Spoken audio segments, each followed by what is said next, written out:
Hello and welcome back to another video on SW Fight Hub. We're going to be talking about the heavyweight fight last night at the Copper Box, aka the Copper Bosch.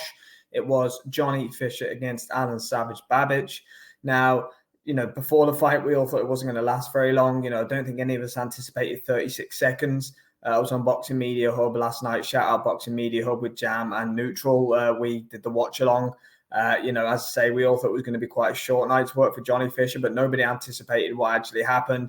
Alen Babic, as Tony Bellew eloquently described on the broadcast, was basically using his head as a shield. Johnny Fisher just landed about 4 or 5 right hands unanswered on Alen Babic's chin. Fair play to Babic, tried to get up, but his legs just weren't underneath him whatsoever. I saw a few saying it was a bit of an early stoppage online, but I thought it was a completely fair stoppage. Johnny Fisher needs a step up in competition now.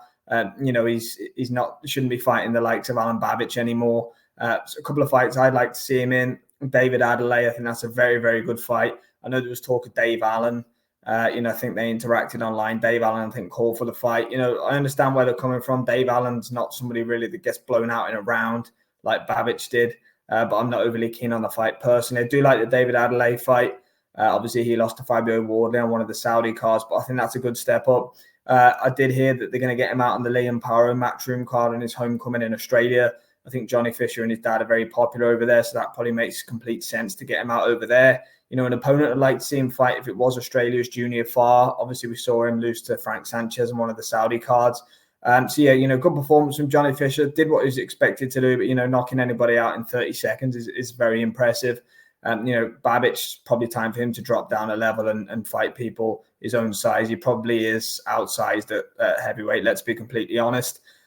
Johnny Fisher, let's see him in some big fights now. He's got a huge following. He's going to be selling out the O2, in my opinion, in no time whatsoever.